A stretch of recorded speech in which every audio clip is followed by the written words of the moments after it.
Hello students, welcome back to another video. अगर आप लोग BS 6 सेमेस्टर में हैं और एजुकेशन पढ़ रहे हैं और एग्ज़ाम देने वाले हैं 2026-27 में, और आपका जो पेपर है वो MCQ बेस होने वाला है, तो आज का ये महा मैराथन क्लास आपके लिए बहुत ज़्यादा इम्पोर्टेंट होने वाला है, क्योंकि आज की वीडियो में मैं आपके एजुकेशन के पेपर नंबर 1 का वेरी इंपॉर्टेंट MCQs बताने वाली हूँ जो आपके एग्ज़ाम में इस बार आने वाला है।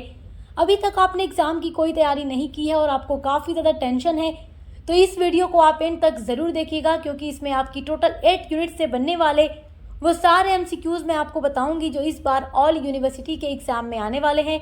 तो चलिए बिना देर किए वीडियो स्टार्ट करते हैं। आपका पहला वेरी मोस्ट इम्पॉर्टेंट MCQ है, शैक्षिक संगठन का मुख्य उद्देश्य क्या है। तो शैक्षिक संगठन का मुख्य उद्देश्य क्या है, तो देखिए ऑप्शन नंबर ए है लाभ कमाना, ऑप्शन नंबर बी है अनुशासन बनाना, ऑप्शन नंबर सी है शैक्षिक उद्देश्यों की प्राप्ति, और ऑप्शन नंबर डी है परीक्षा आयोजित करना। तो मेरे प्यारे स्टूडेंट्स, शैक्षिक संगठन का मुख्य जो उद्देश्य होता है, जो मेन पर्पस होता है, वो शैक्षिक उद्देश्यों की प्राप्ति होता है। ऑप्शन नंबर सी आपका राइट है। आपके सिलेबस में टोटल 8 यूनिट हैं और सब हम पढ़ा चुके हैं। हर एक टॉपिक पर पूरी क्लासेस पूरी नोट्स के साथ अपलोड हैं। जिन बच्चों ने सारी यूनिट्स की पढ़ाई की होगी हमारे चैनल पर देख करके, तो उनके लिए ये MCQs बहुत ही ईजी लग रहे होंगे। लेकिन जिन बच्चों ने अपनी क्लास ही नहीं की तो काफ़ी वो टेंशन में होंगे हम कैसे एग्ज़ाम की तैयारी करें। तो ये वीडियो आपके लिए वेरी इंपॉर्टेंट होगी, क्योंकि आप इस मात्र एक वीडियो से अपने एग्ज़ाम की पूरी तैयारी कर सकते हैं। आपका दूसरा वेरी मोस्ट इम्पॉर्टेंट MCQ है, प्रशासन और प्रबंधन में मुख्य अंतर क्या है। तो प्रशासन और प्रबंधन में मुख्य अंतर होता है, देखो प्रशासन जो है वो नीति बनाता है और प्रबंधन जो है वो तो प्रशासन नीति बनाता है और प्रबंधन उस नीति को क्या करता है, लागू करता है। ऑप्शन नंबर बी आपका राइट है।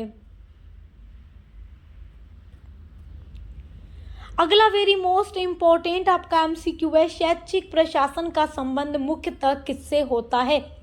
तो जो शैक्षिक प्रशासन है, शैक्षिक प्रशासन का संबंध होता है शिक्षा व्यवस्था के संचालन से। देखो अब यहाँ पर शैक्षिक आ रहा है तो ऑप्शन में देखो कहीं भी शैक्षिक आपको नहीं दिख रहा होगा, शिक्षा व्यवस्था के संचालन से होता है। देखो यहाँ पर केवल शिक्षक भर्ती से नहीं होगा, क्योंकि बच्चे अभी कहेंगे मैम यहाँ पर तो शिक्षक दिख रहे हैं। तो देखो केवल भवन निर्माण से नहीं होता, केवल परीक्षा से भी नहीं होता। शैक्षिक प्रशासन का मेन संबंध शिक्षा व्यवस्था के संचालन से होता है। ऑप्शन नंबर ए आपका राइट है। अगला वेरी मोस्ट इम्पॉर्टेंट MCQ है, निम्न में से कौन शैक्षिक संगठन की विशेषता नहीं है। तो व्यक्तिगत स्वार्थ शैक्षिक संगठन की विशेषता नहीं है। ऑप्शन नंबर सी आपका राइट है। अगला वेरी मोस्ट इम्पॉर्टेंट MCQ आपका है, शिक्षा प्रशासन शब्द का सर्वाधिक उपयुक्त अर्थ क्या है। तो शिक्षा प्रशासन का जो सबसे सर्वाधिक उपयुक्त अर्थ होगा वो होगा शिक्षा से संबंधित कार्यों का नियोजन और संचालन करना। ऑप्शन नंबर बी आपका राइट है। हर एक टॉपिक के बारे में मैं आपको डिटेल में पढ़ा चुकी हूँ। देखिए यहाँ पर जितना भी MCQ आप देख रहे हैं ये सब आपकी यूनिट्स से बन रहा है और इन सारे टॉपिक को मैं बहुत ही डिटेल में पढ़ाकर समझा चुकी हूँ। अगर मैं यहाँ एक एक क्वेश्चन के अर्थ को समझाने लगूँ तो यहाँ पर वीडियो काफ़ी लंबा हो जाएगा, तो इसलिए हम फटाफट से इम्पोर्टेंट MCQs को देखकर आगे बढ़ेंगे। और हर एक टॉपिक को आप डिटेल में समझना चाहते हैं तो आप अपनी यूनिट वाली वीडियो ज़रूर देखिएगा जो मैं अपलोड कर चुकी हूँ।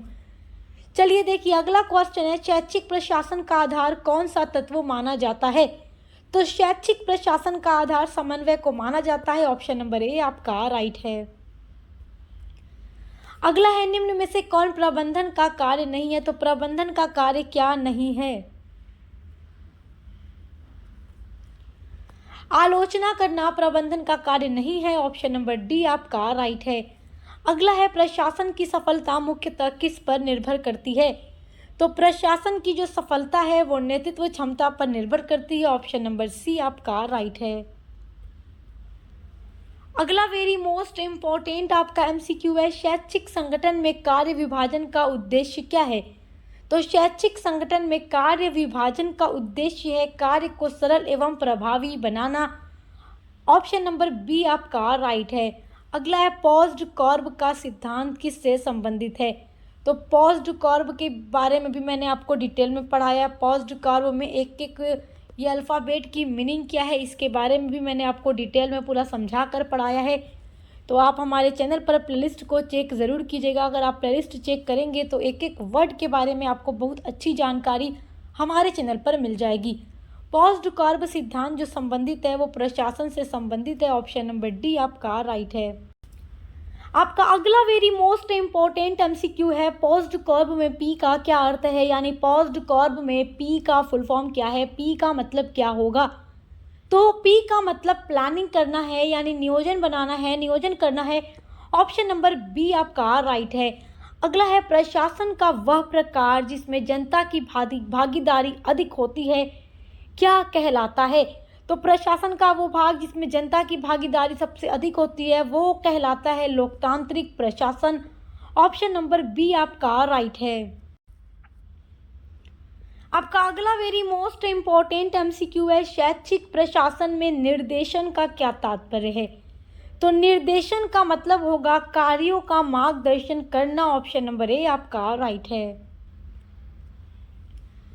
अगला वेरी मोस्ट इम्पोर्टेंट आपका एमसीक्यू है, शैक्षिक प्रशासन का अंतिम लक्ष्य क्या माना जाता है। तो शैक्षिक प्रशासन का अंतिम जो लक्ष्य है वो शिक्षा प्रणाली को प्रभावी बनाना, इसका अंतिम लक्ष्य माना जाता है। शैक्षिक प्रशासन का मेन लक्ष्य ही यही है कि जो शिक्षा प्रणाली है, एजुकेशन जो सिस्टम है उसको प्रभावी बनाया जाए। ऑप्शन नंबर बी आपका राइट है। अगला है पॉज्ड कर्व में ओ का क्या अर्थ है। तो पॉज्ड कर्व में पी का मतलब तो प्लानिंग होता है और ओ का मतलब होता है ऑर्गेनाइजेशन। ऑप्शन नंबर डी आपका राइट है। अगला वेरी मोस्ट इम्पोर्टेंट आपका एमसीक्यू है, केंद्रीयकृत प्रशासन में निर्णय लेने का अधिकार किसके पास होता है। तो केंद्रीयकृत प्रशासन में निर्णय लेने का जो अधिकार होता है वो उच्च अधिकारियों के पास होता है। ऑप्शन नंबर सी आपका राइट है। अगला है प्रशासन शब्द की उत्पत्ति किस भाषा से मानी जाती है। तो लैटिन भाषा से प्रशासन शब्द की उत्पत्ति हुई है, ये माना जाता है। ऑप्शन नंबर डी लैटिन आपका सही उत्तर है। अगला वेरी मोस्ट इम्पॉर्टेंट एमसीक्यू है, 100% ये सारे एमसीक्यूज़ आपके एग्जाम में पूछे जाएंगे, बिकॉज ये सारे ऐसे एमसीक्यूज़ हैं जो बार बार एग्जाम में रिपीटेड हैं, मतलब बार बार पूछे जाते हैं। शैक्षिक संगठन में संचार का महत्व क्यों है। तो शैक्षिक संगठन में संचार का महत्व क्यों होगा। देखो, संचार का मतलब होता है कम्युनिकेशन करना, बातचीत करना। तो इसमें शैक्षिक संगठन में संचार का महत्व होता है कार्यों के प्रभावी संचालन के लिए। ऑप्शन नंबर बी आपका राइट है। अगला आपका इम्पोर्टेंट एमसीक्यू है, लाइन संगठन की मुख्य विशेषता क्या है। तो लाइन संगठन की मुख्य विशेषता होगी आदेश का ऊर्ध्वाधर प्रवाह। ऑप्शन नंबर सी आपका राइट है। अगला वेरी मोस्ट इम्पोर्टेंट आपका एमसीक्यू है, संगठन में नियंत्रण के क्षेत्र का संबंध किससे है। तो संगठन में जो नियंत्रण का क्षेत्र है इसका संबंध है अधीनस्थ की संख्या से, यानी कि जो उच्च अधिकारी के अधीन जितने भी काम करने वाले लोग होते हैं उनकी संख्या से। ऑप्शन नंबर बी आपका राइट है। अगला वेरी मोस्ट इम्पोर्टेंट आपका एमसीक्यू है, अनौपचारिक संगठन का उदाहरण कौन सा है। तो अनौपचारिक संगठन का उदाहरण होगा मित्र समूह। ऑप्शन नंबर सी आपका राइट है। अगला वेरी मोस्ट इम्पोर्टेंट आपका एमसीक्यू है, संगठन के सिद्धांतों में आदेश की एकता का अर्थ क्या है। तो संगठन के सिद्धांतों में आदेश की एकता का मतलब है केवल एक अधिकारी से आदेश प्राप्त करना। ऑप्शन नंबर बी आपका राइट है। अगला वेरी मोस्ट इम्पोर्टेंट है, वेरी इम्पोर्टेंट एमसीक्यू है, शैक्षिक प्रशासन में निर्णय लेने की प्रक्रिया को क्या कहा जाता है। तो शैक्षिक प्रशासन में जो निर्णय लिया जाता है, जो फैसला लिया जाता है, उस प्रक्रिया यानी उस प्रोसेस को नीति निर्माण प्रोसेस या प्रक्रिया कहा जाता है। ऑप्शन नंबर सी आपका राइट है। अगला वेरी मोस्ट इम्पोर्टेंट आपका एमसीक्यू है, विद्यालय प्रबंधन समिति का मुख्य कार्य क्या है। This is very important MCQ. विद्यालय प्रबंधन समिति का मुख्य कार्य होता है विद्यालय के विकास में सहयोग देना। ऑप्शन नंबर बी आपका राइट है। अगला है, निम्न में से कौन सा औपचारिक शैक्षिक संगठन का उदाहरण है। तो परिवार, मित्र समूह, खेल दल या विद्यालय। तो परिवार, मित्र समूह या खेल दल ये सब आपके अनौपचारिक शैक्षिक संगठन के उदाहरण होंगे जो कि मैं आपको पढ़ा चुकी हूँ। औपचारिक की जब भी बात आए तो विद्यालय, स्कूल, कॉलेज ये सारी चीज़ें होती हैं। लेकिन जब भी अनौपचारिक की बात आ जाए तो सबसे पहले तो हमारा परिवार होता है, उसके बाद दोस्तों का ग्रुप वगैरह होता है, सोसाइटी में रहकर हम बहुत कुछ सीखते हैं। ये सब अनौपचारिक शैक्षिक संगठन होते हैं। तो यहाँ पर औपचारिक के लिए ऑप्शन नंबर डी विद्यालय आपका सही उत्तर है। अगला वेरी मोस्ट इम्पॉर्टेंट आपका एमसीक्यू है, पॉज्ड कर्व में एस का मतलब क्या है। तो एस का मतलब देखिए क्या होता है। तो पॉज्ड कर्व में एस का मतलब होता है स्टॉपिंग। ऑप्शन नंबर ए आपका राइट है। अगला है केंद्रीकरण का अर्थ है। तो केंद्रीकरण का अर्थ होता है अधिकारों का एक स्थान पर केंद्रित होना। ऑप्शन नंबर बी आपका राइट है। अगला वेरी मोस्ट इम्पॉर्टेंट आपका एमसीक्यू है, विकेंद्रीकरण का प्रमुख लाभ क्या है। तो विकेंद्रीकरण का प्रमुख लाभ होगा स्थानीय स्तर पर निर्णय लेना। ऑप्शन नंबर सी आपका राइट है। अगला है पॉज्ड कर्व सिद्धांत किसने दिया था। ये सारी चीज़ें मैं आपको पढ़ा चुकी हूँ। पॉज्ड कर्व का सिद्धांत लूथर गुलिक ने दिया था। ऑप्शन नंबर बी आपका राइट है। ये क्वेश्चन आपसे ज़रूर पूछेगा। अगला वेरी मोस्ट इम्पॉर्टेंट आपका एमसीक्यू है, निर्णय लेने की प्रक्रिया में सबसे महत्वपूर्ण क्या है। तो जब भी कोई निर्णय लिया जाता है तो उसमें जो सबसे इम्पॉर्टेंट चीज़ होती है वो होती है सूचना। ऑप्शन नंबर डी आपका राइट है। अगला है कोऑर्डिनेशन का क्या अर्थ है। तो कोऑर्डिनेशन के बारे में भी मैं आपको पूरा पढ़ा चुकी हूँ। इसका मतलब समन्वय है। ऑप्शन नंबर बी आपका राइट है। अगला है शैक्षिक योजना का संबंध किससे है। तो शैक्षिक योजना का संबंध देखिए भविष्य की तैयारी से है। ऑप्शन नंबर ए आपका राइट है, क्योंकि जब आप चारों ऑप्शन पढ़ेंगे तो आपको उसमें ए ही राइट लगेगा। ऑप्शन नंबर ए राइट है। अगला है प्लानिंग। प्लानिंग का मतलब होता है योजना बनाना। तो इसका मतलब क्या है। प्लानिंग का मतलब देखो संगठन बनाना नहीं होता, नियंत्रण करना नहीं होता, भर्ती करना नहीं होता, जबकि प्लानिंग का मतलब होता है भविष्य की योजना बनाना। ऑप्शन नंबर आपका बी राइट है। अगला है बजटिंग का संबंध किससे होता है। बजटिंग का संबंध होता है वित्त से। बजट का संबंध किससे होगा, वित्त से। ऑप्शन नंबर आपका होगा डी राइट। सारी चीज़ें मैं आपको पढ़ा चुकी हूँ, सब आप डिटेल में पढ़ चुके हैं। अगला इंपॉर्टेंट क्वेश्चन है, प्रशासन में रिपोर्टिंग का अर्थ क्या है। तो प्रशासन में रिपोर्टिंग का मतलब होगा कार्य की सूचना देना। ऑप्शन नंबर बी आपका राइट है। अगला वेरी मोस्ट इम्पॉर्टेंट एमसीक्यू है, शैक्षिक योजना में मूल्यांकन क्यों आवश्यक है। तो शैक्षिक योजना में मूल्यांकन के बारे में भी मैं आपको पढ़ा चुकी हूँ कि मूल्यांकन करना क्यों ज़रूरी होता है। तो त्रुटियों को जानने के लिए, अब जैसे देखो स्कूल में, कॉलेज में जब पढ़ाया जाता है बच्चों को, तो फिर एग्ज़ाम होता है, रिज़ल्ट आता है, बच्चों को नंबर देखे जाते हैं कि बच्चों ने कितने नंबर प्राप्त किए, तो मूल्यांकन किया जाता है। तो शैक्षिक योजना में मूल्यांकन ज़रूरी है त्रुटियों को कम करने के, त्रुटियों को जानने के लिए। ऑप्शन नंबर ए राइट है। देखो जब भी बच्चों का नंबर कम आता है तो फिर ये पता चलता है कि किस सब्जेक्ट में ये वीक हैं, इनको किस सब्जेक्ट और अच्छे से पढ़ाना होगा, तो ये सारी चीज़ें पता चलती हैं। तो इस तरीके से शैक्षिक योजना में मूल्यांकन ज़रूरी होता है त्रुटियों को जानने के लिए। ऑप्शन ए आपका राइट है। अगला है शैक्षिक प्रशासन में डायरेक्टिंग का अर्थ क्या है। तो डायरेक्टिंग का मतलब होगा मार्गदर्शन देना। ऑप्शन नंबर ए आपका राइट है। अगला इंपॉर्टेंट क्वेश्चन है, केंद्रीकरण का एक दोष क्या है। तो स्थानीय समस्याओं की अनदेखी। ऑप्शन नंबर आपका बी राइट है। आपका अगला वेरी मोस्ट इम्पॉर्टेंट एमसीक्यू है, देखिए ऑर्गेनाइजिंग का संबंध किससे है। तो ऑर्गेनाइजिंग का मतलब होता है कार्यों की व्यवस्था करना। तो ऑप्शन नंबर डी आपका राइट है। अगला है शैक्षिक योजना में दीर्घकालीन योजना कितने समय के लिए बनाई जाती है। तो 5 से 10 वर्षों के लिए या उससे अधिक। तो ऑप्शन नंबर सी आपका यहाँ पर राइट होगा। अगला वेरी वेरी मोस्ट इम्पॉर्टेंट आपका एमसीक्यू है, नेतृत्व और प्रबंधन में मुख्य अंतर क्या है। तो नेतृत्व जो है प्रेरित करता है, प्रबंधन जो है नियंत्रित करता है। ऑप्शन बी राइट है, सब मैं आपको पढ़ा चुकी हूँ। अगला है बजटिंग पॉज्ड कर्व का कौन सा भाग है।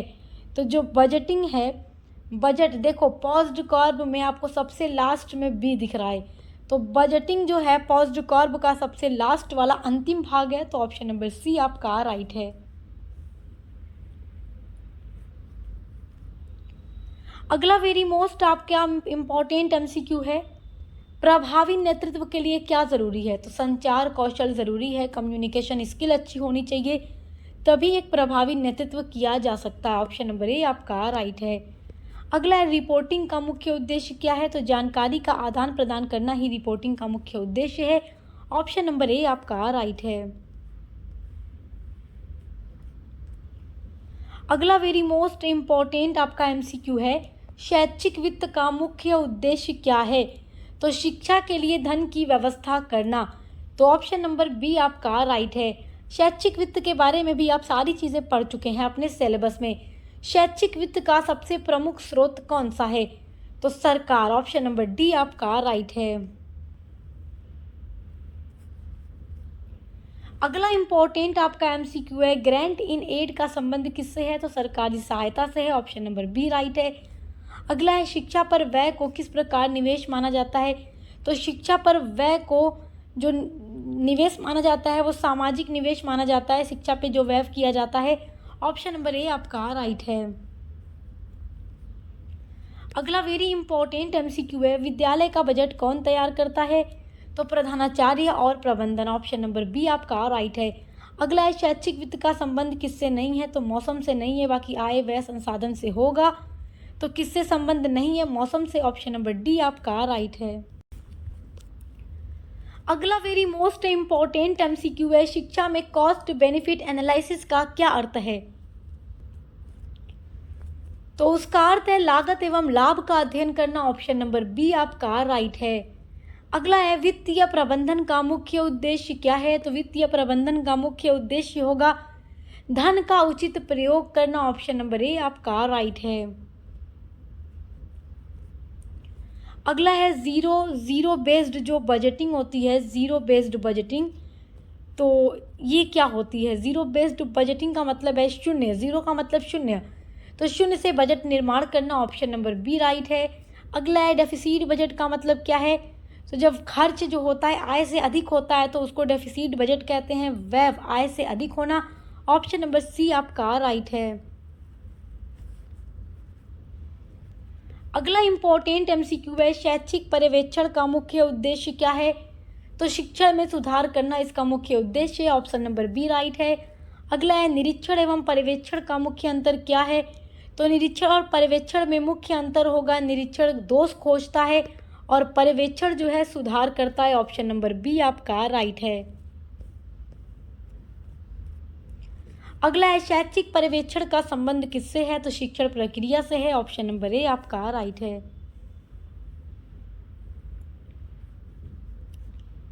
अगला वेरी मोस्ट इम्पॉर्टेंट आपका एमसीक्यू है, पर्यवेक्षण को आधुनिक स्वरूप किस पर आधारित है? तो सहयोग एवं मार्गदर्शन पर। ऑप्शन नंबर बी राइट है। अगला है कक्षा निरीक्षक का उद्देश्य क्या है? तो कक्षा निरीक्षक का उद्देश्य है, कक्षा निरीक्षण का उद्देश्य होता है शिक्षण कार्य का मूल्यांकन करना कि पढ़ाई जो की गई है, बच्चों को पढ़ाया गया है, स्टूडेंट को, तो उसका निरीक्षण करना इसलिए ज़रूरी है कि मूल्यांकन किया जा सके शिक्षण कार्य का। तो ऑप्शन नंबर बी आपका राइट है। अगला इंपॉर्टेंट आपका एमसीक्यू है, शैक्षिक पर्यवेक्षण का प्रमुख लाभ क्या है? तो शिक्षण गुणवत्ता में सुधार करना। ऑप्शन ए राइट है। अगला है आपका वैज्ञानिक पर्यवेक्षण का आधार क्या है? तो तथ्य एवं विश्लेषण करना। ऑप्शन नंबर बी राइट है। तो आज की वीडियो में जितना भी इम्पोर्टेंट एमसीक्यू मैंने आप लोगों को बताया है, आप इन एमसीक्यूज़ को बहुत अच्छे से तैयार कर लीजिएगा, because this is very very important. 100% ये आपके एग्ज़ाम में ज़रूर दिए जाएंगे। और इसके अलावा आपके हर एक सब्जेक्ट की भी क्लासेस चल रही हैं, को करिकुलर की भी पूरी वीडियो आपको मिलेगी, तो देख कर अच्छे से पढ़ाई करते रहिए। Best of luck. हम मिलते हैं अगली वीडियो पे।